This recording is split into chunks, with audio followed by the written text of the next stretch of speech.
Sejam bem-vindos ao canal Agente de Saúde Léo Sobral. Eu sou o Léo, você provavelmente já conhece, né? Disciplina 5, mais saúde com a gente, compreendendo o processo saúde e doença. Uma companheira nossa disse para mim essa semana lá no WhatsApp que não conseguia assistir às videoaulas, né? Por algum motivo que ela não sabia explicar, as videoaulas da plataforma. Então eu falei para ela, cara, eu vou tentar levar lá pro canal, de repente você se motiva aí enquanto você tá fazendo alguma coisa e pode ser que essa demanda seja uma demanda de mais pessoas. Então, se você não está conseguindo assistir, vou começar a trazer esse conteúdo aqui pro canal para você assistir junto comigo, beleza? Não vou botar a videoaula toda, mas vou trazer pontos mais importantes e a gente vai começar compreendendo o que é o processo saúde e doença num vídeo oficial, tá bom? Mais saúde com a gente, vamos lá? É muito importante entender o processo saúde e doença para poder traçar estratégias e ações de prevenção e promoção da saúde. Este é um dos temas da nossa conversa de hoje que vamos ter com o professor Lucas Bahia. Professor, muito obrigado pela sua presença. Tudo bem, Similiano? Tudo certo. Professor, então, o que é o processo saúde e doença? Então, Similiano, o processo saúde e doença é uma expressão que a gente utiliza para referenciar todas as variáveis que giram em torno do adoecimento ou da saúde de um indivíduo ou da população. Antigamente, acreditava-se que cada doença tinha uma única causa. Por exemplo, um vírus, uma bactéria, um fungo infeccionava, né, causava a infecção no paciente, no usuário, e aquilo ali era considerado a única causa daquele adoecimento. E, logicamente, a medicina, naquela época, somente tratava aquela questão de doença. Hoje, a gente já pensa de forma diferente. A gente sabe que existem diversos fatores de risco que ocasionam uma doença. Por exemplo, o Covid-19 é um coronavírus que eventualmente vai infectar um paciente. Isso seria uma única causa pensando de forma antiga, né? Agora, a gente, com um conceito de multicausalidade na situação do processo saúde e doença, a gente considera que aquela infecção do coronavírus pode ser ocasionado pela falta de higiene, pela falta de uso de álcool, medidas preventivas de uso de máscaras, ou uma ausência de política pública de saúde para evitar aglomeração de pessoas. Está falando de situações comportamentais, né? Que o nosso comportamento, mediante a um problema de saúde pública, pode fazer com que a gente, por exemplo, adquira essa doença, né? Aí, do contexto que ele deu aqui, justamente na época da pandemia, não lavava a mão, compartilhava ali copo, garfo, toalha, né? Não usava máscara, pô, você vai aumentar as suas chances de ter a Covid. No vídeo que eu ensinei, que já saiu aqui no canal, né, mostrando como responder, como eu responderia o fórum, esse aqui foi um determinante da história do seu José que eu destaquei. Determinante comportamental, né? O quanto o nosso comportamento pode ser nocivo à nossa saúde. Muito legal. Vamos lá, vamos continuar. Pessoas, ou o cidadão que não tem determinado esclarecimento para essas medidas, pode fazer com que esse fator de risco eleve e cause o adoecimento do indivíduo e da população onde ele convive. Professor, o Brasil ainda é um país assim, muito desigual, né? Então, como é que isso pode afetar a saúde e o adoecimento da população? Sabe, Similiano, o Brasil, na verdade, ele é o segundo país mais desigual do mundo, né? Para você ter uma ideia, 1% da população brasileira, 1% mais rico da população brasileira, ela corresponde a 30% de toda a riqueza gerada no país. Né, para você ver o tamanho da desconcentração, né, da diferença da concentração de renda. E, logicamente, é sabido que os ricos, eles sofrem menos influência, por exemplo, de fatores ambientais. Eles gozam de moradias melhores, eles têm uma alimentação mais nutritiva, né, eles possuem saneamento básico, possuem um acesso melhor aos serviços de saúde, principalmente Ventilação na casa é melhor também, né? As casas. Principalmente ao serviço de saúde privado. E a gente tendo uma população brasileira concentrada nas classes C, D e E, por volta de 84%, faz um impacto direto na condição de saúde. E ela está diretamente ligada também à questão socioeconômica da população. No início da teleaula, nós dissemos que existem várias formas de entender as causas das doenças que afetam as pessoas. Que formas são essas, professor? E por que o agente de saúde precisa conhecê-las? Muito bem. Então, como eu estava dizendo, a doença ela não se justifica por uma causa só, né? Existe uma interação de variáveis que ocasiona o adoecimento final do indivíduo ou de uma população. E essas variáveis que a gente chama de determinantes sociais de saúde. Essas variáveis elas estão classificadas ali entre fatores socioeconômicos, o emprego da população, a renda, a distribuição de renda, na verdade, né?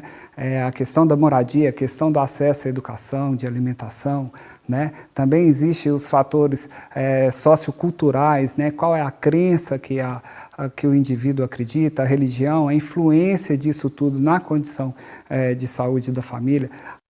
A gente já sabe que as religiões são fatores determinantes poderosíssimos assim para a saúde mental das pessoas, né? A religião faz um bem danado, independente de qual seja. A questão psicossocial, se existe uma população ali marginalizada, que sofreu algum tipo de assédio, ou que de um indivíduo que não teve pai e mãe, e aquilo ali causou um impacto na saúde mental dele, e principalmente também a questão dos fatores ambientais, que é a questão de saneamento básico, o ambiente que o cidadão vive, se vive próximo da mata, se vive próximo de situações onde que tem vetores que causam doença, próximo a lixões ou não. Então, todos esses fatores, eles têm uma interação nessas variáveis que pode ocasionar um maior adoecimento da população ou não. Então, o agente é o profissional que está ali na comunidade. É importante ele conhecer os determinantes sociais mais influentes naquela comunidade para que ele leve para dentro da equipe de referência na atenção primária e eles possam discutir melhores estratégias de saúde para a promoção e a prevenção de saúde naquele território. Sim, mas é preciso tomar cuidado para não simplificar demais, né? E achar que tudo na saúde se baseia em uma relação direta de causa e efeito. Não é mesmo, professor? Com certeza. Essa relação que a população, ela tem muito disso, né? Ela quer buscar uma única causa para erradicar aquela causa e ela ter a sua saúde de volta, mas ela não olha ao redor. Então, assim, a relação direta de causa e efeito é uma visão míope e isso atrapalha no processo de promoção e prevenção à saúde, porque um pouco de imediatismo, sim, né? Que a população tem de querer resolver logo aquele problema ali, então ela identifica uma causa e já quer logo solucionar. Mas, por outro lado, também é uma questão de acesso a muitas coisas, né? Como, por exemplo, nesse caso não é nem acesso, mas, por exemplo, a renda. As pessoas estão tão, entre aspas, desesperadas assim, com relação a questões financeiras e a sobrevivência, né? Como elas vão garantir o almoço do dia seguinte, que no geral as pessoas não têm tempo para olhar para esses determinantes de saúde e doença, essas coisas que a gente, quanto profissional de saúde, consegue observar. As pessoas não estão muito atentas às questões de moradia delas, né? Elas não têm muita noção do que aquele esgoto a céu aberto, aquele rio ali na frente faz mal. Elas até sabem que faz mal, mas é uma correria tão grande pela sobrevivência que é difícil as pessoas tomarem alguma atitude nesse sentido. Elas não têm tempo para correr atrás, muitas vezes, de melhorias, até para sua própria casa, que dirá para o entorno, né? Para aquelas questões que envolvem mais o coletivo do que propriamente o individual. É um pouco complexo, né? É muito complexo a gente falar sobre o que determina a saúde, porque senão a gente pode acabar caindo no erro de sempre culpar os usuários, né? Chamar eles de mal educados, chamar de porco, né? Como algumas pessoas fazem. Também joga o lixo no rio, também e tal. Mas vamos pensar no descarte do lixo. Existe a possibilidade, né? Tem um local adequado para descartar o lixo. É muito complexo esse assunto. Processo saúde e doença, cara, determinantes e condicionantes do processo saúde e doença é o tema que eu mais gosto dentro do SUS, na parte teórica. Eu amo esse assunto, cara. É muito bom, porque a gente literalmente aprende a olhar para o ser humano para além da doença mesmo, né? Aquela frase célere, aquela frase comum, né? A saúde não é só ausência de doença. A gente aprende isso na teoria, a gente aprende isso nessa disciplina aqui, ó, determinantes e condicionantes do processo saúde e doença. Eu gosto muito. Vamos continuar. A gente sabe que são muitas causas, né, que podem ocasionar aquela situação e a promoção e a prevenção de saúde vai atuar diretamente nessas causas para não cometer o adoecimento da população. Professor, de uma maneira geral, como que o processo saúde e doença ele pode se relacionar com a ideia de prevenção? Então, primeiramente a gente tem que entender que prevenção e saúde são aquelas ações voltadas para prevenir o acometimento de doenças, né? E essas prevenções, ela está diretamente relacionada aos determinantes sociais de saúde e ela vai se subdividir entre promoção e proteção específica da saúde. A promoção é aquelas campanhas que se fazem no âmbito da atenção primária, contra o tabagismo, né? E a proteção, exemplo de proteção específica, é a vacinação da população. Você protege especificamente para uma doença, para Covid, para sarampo, você faz a imunização. O controle de vetores realizados pelos ACS, eles também é considerado como uma proteção específica. Então, toda essa questão do processo saúde e doença, da descoberta e da identificação dos determinantes sociais de saúde, do entendimento que aquilo ali, essas informações são necessárias para um planejamento estratégico de saúde naquele território, faz a diferença e faz a relação com a prevenção em saúde. E não tem como falar em prevenção sem tratar de vigilância. Então, quais ações de vigilância podem interferir no processo saúde e doença? Então, a vigilância em saúde ela é dividida em algumas vertentes, né? Você possui a vigilância epidemiológica, que é aquela responsável pelo diagnóstico situacional de saúde.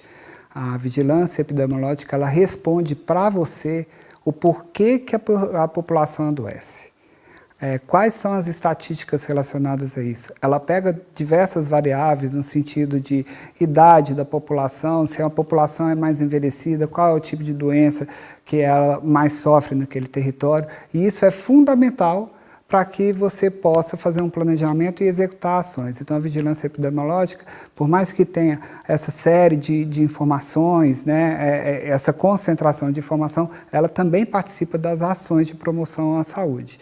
A vigilância ambiental ela é responsável, por exemplo, pelo controle de vetores, combate à dengue ou roedores. Existe também a vigilância sanitária, que ela é responsável pela fiscalização ali do consumo de produtos e serviços relacionados à saúde, a qualidade da água, a fiscalização de restaurantes, da alimentação, da produção de medicamentos no país, né? Então, essas ações também promovem e protegem, né, no âmbito do sistema de saúde a população e também tem a vigilância de saúde do trabalhador, que é responsável pelas condições, né, de trabalho da população no uso de EPI, na sua proteção quando está elaborando uma atividade. Que legal, né, cara? Gente, vocês estão assistindo? Conta aqui embaixo para mim nos comentários. Vocês estão assistindo as videoaulas, gente? Elas são enriquecedoras demais, cara. Pô, tem que assistir as videoaulas. Tem debates, assim, esclarecimentos muito legais como esse que a gente acabou de ouvir. E eu queria só fazer um parêntesezinho aqui. Esse apresentador, cara, Similião. Quando eu fui a Brasília, convite do Conasems, eu conheci o Similião, né? Deu uma entrevista lá para essa TV aqui. Cara, gente boa demais. Ele é ator, cara, um excelente ator. Conheci um pouco da história dele, né, estando lá em Brasília. E foi muito legal, foi uma experiência muito boa. Mas, gente, assistam as videoaulas, cara. Eu vou tentar trazer o máximo possível aqui, porque eu acho que isso incentiva, né, a galera a ver. Mas assistam porque são conhecimentos enriquecedores demais, tá bom? Não quero ser redundante, não. Se inscreve aqui no canal, deixa seu like e não se esqueça, a gente sempre estuda junto aqui toda terça-feira os conteúdos do curso técnico Mais Saúde com a gente.